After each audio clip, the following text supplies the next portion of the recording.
At our 40th anniversary dinner, my wife stood up, lifted her glass and said something that didn't sound real. "I want to be honest," she said. "I never loved you. I stayed 40 years for the money and the kids. I'm done." No anger. No hesitation.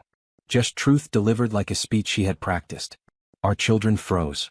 My grandchildren stopped eating. The entire table turned toward me, waiting for a reaction, for anger, for humiliation, for something loud enough to match what she had just said. I didn't give them any of it. I stood up slowly, picked up my glass, looked around the table once, then raised it slightly. "Thank you," I said. Not to her, to the room. Then I took a sip, set the glass down, and walked out without another word. No argument. No defense. No scene. Because some things don't need a response. They need distance. That night I didn't go back to the house. I drove until the silence felt clean again. And for the first time in 40 years, I wasn't thinking about her. I was thinking about everything I had quietly built around her. Everything she believed was hers. Everything she had just claimed without understanding how it existed. The next morning, her phone rang. Then again. Then again. By the third call the tone changed. By the fifth, she realized something was wrong. Because one by one, the systems she depended on stopped recognizing her. My name is Robert Hale. I'm 67 years old, and for most of my life I believed something simple. If you give quietly, it lasts longer. So I did. I built everything without noise. The house, the accounts, the investments, the structures that made our life feel stable enough for someone to believe it had always been that way. My wife, Margaret, never asked how things worked. She never needed to. Bills were paid. Cards worked. Accounts grew. Comfort became normal. And normal became invisible. Over time, I stopped being the man who created that life, and became the man who simply existed inside it. That was my mistake. Not building. Not giving. Letting it go unnoticed for so long that it became expected. Margaret lived in a version of reality where things appeared effortlessly, naturally, like they belonged to her. And for 40 years, I let her believe that. Not because I was weak, because I thought that was what partnership looked like. But partnership requires awareness. And what she showed me at that table wasn't honesty. It was absence. 40 years of it. So that night when I walked away, I didn't take anything from her. I simply stopped holding everything up. And systems don't fail when you remove them. They revert to their original owner. By 9:12 the next morning, Margaret learned her first lesson. Her primary card declined. Not an error. Not a glitch. A correction. By 9:18 she tried a second card. Declined. By 9:26 she called the bank.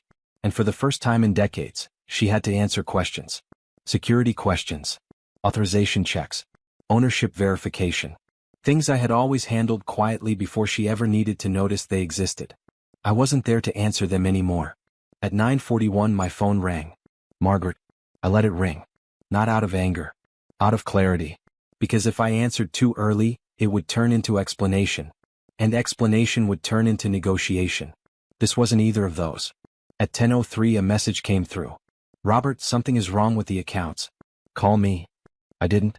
At 10:17 another. "My cards aren't working. Did you change something?"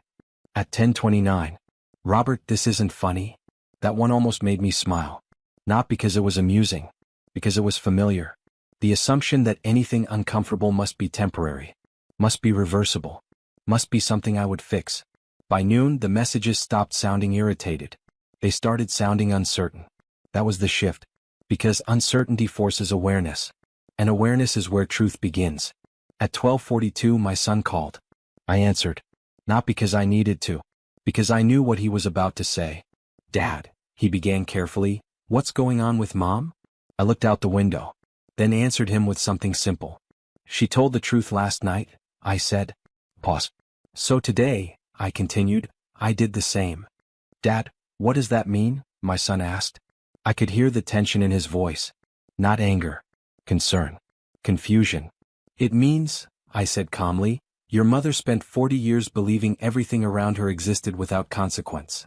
"That's not fair," he replied quickly. "She didn't mean."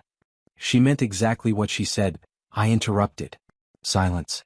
Then softer, "People don't confess like that by accident." Another pause. Then he asked the question that mattered. "What did you do?" "I didn't do anything," I said. I stopped doing everything. That one landed. I could feel it through the line. Dad, he said lower now, her accounts aren't working. She can't access anything. I know. You locked her out? No, I replied. I separated what was mine. That's when the truth began to settle. Because it wasn't punishment. It was structure. What about the house? He asked. In my name, I said. The cars? Registered under my holding account. Silence again. Longer this time. Then carefully, she's asking if you're coming back. I leaned back in my chair. For 40 years the answer would have been automatic. Yes. Today. It wasn't. No, I said. Not angry. Not dramatic. Final. Because returning too quickly would turn everything into comfort again. And comfort is what allowed the truth to hide for 4 decades. By 2:15 p.m. Margaret stopped calling me. She started calling everyone else. Our daughter first. Then my son again. Then her sister. Then, eventually, the bank, a lawyer, and someone she referred to as an advisor. By 3:40 my daughter called me. Dad. Mom says you cut her off, she said. I didn't, I replied. I stepped back. That's the same thing right now, she said, frustration slipping in. No, I said calmly. It only feels the same because you've never seen the difference. Silence. Then softer, she's scared. I let that sit. Because fear changes people. But it doesn't rewrite truth. She wasn't scared last night, I said. Another pause. Then carefully, she didn't mean it like that. I almost smiled.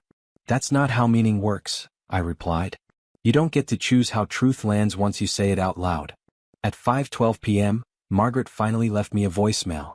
I listened to it once. Her voice was different. Not composed. Not certain. I didn't think you'd take it this far, she said quietly. It was just honesty. I thought we were past pretending. Past pretending. That part was almost accurate.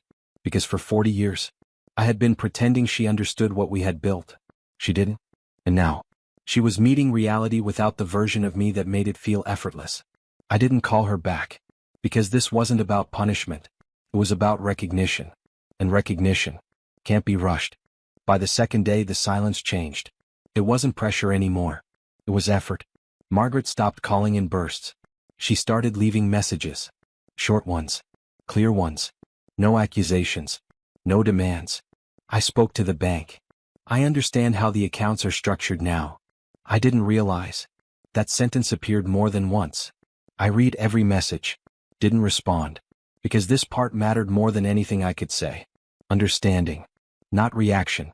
At 11:06 a.m., another voicemail came through. I played it. Her voice was steadier now. I went through the documents, she said. The house, the accounts, everything was always in your name. I just never asked. Pause. Then quieter. I thought it was ours because you made it feel like that. That line stayed with me. Not because it was wrong. Because it was incomplete. It was ours. I just carried the weight of it alone. By 1:22 p.m. my son called again. She's trying, Dad, he said. I know, I replied. Then why aren't you answering? I looked out the window. Because trying begins after truth. But change needs time to prove itself. She's learning, I said. Let her finish. Silence. Then he asked something I hadn't answered yet. Are you done with her? I didn't respond immediately. Because that question wasn't simple. And neither was the answer. I didn't answer that question that day. Or the next. Because endings decided too quickly usually come from emotion, not truth. On the third morning I called her. Margaret answered immediately. Robert, she said. No certainty. No pride. Just presence. I listened to your messages, I said. Pause. Then quietly, I didn't expect you to call. I know, I replied. Silence settled between us. Not heavy. Just unfamiliar. Then she said something I hadn't heard from her in years. I didn't understand what you were carrying, she said. Not just money, everything. That mattered. Not the apology. The awareness behind it. I never asked, she continued. I just lived in it. I closed my eyes for a second. Because that was the truth. For both of us. You told the truth that night, I said. So did I. Another pause. Then softer. So, what happens now? I looked out at the quiet street. 40 years. Built slowly. Broken in one sentence. That kind of thing doesn't reset. It changes. If I come back, I said, calm but firm. It won't be the same. I know, she replied immediately. No hesitation. That surprised me. I don't want the same, she added. That was the first real shift, because wanting change is different from fearing loss. And for the first time, she wasn't trying to get things back. She was trying to understand what they actually were. I didn't go back that day. Not because I was angry. Because I needed to see if what she was saying would last without me there to support it. A week passed. No pressure. No repeated calls. Just one message every morning. Short. Consistent. Honest. I reviewed everything today. I met with the advisor. I understand more than I did yesterday. No blame. No excuses. Just progress. On the 8th day I drove back. Same house. Same driveway. Different weight. I walked in without knocking. Margaret was in the kitchen. She turned. No performance. No rehearsed emotion. Just quiet.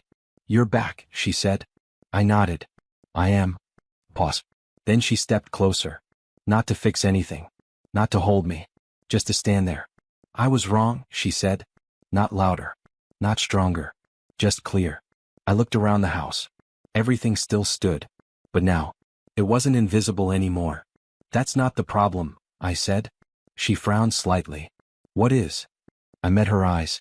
The problem was, you lived in something you didn't understand. A moment passed. Then she nodded slowly. I do now. That was enough. Not forgiveness. Not resolution. A beginning. Because after 40 years, we weren't rebuilding a marriage. We were finally building awareness. And this time, I wasn't carrying it alone.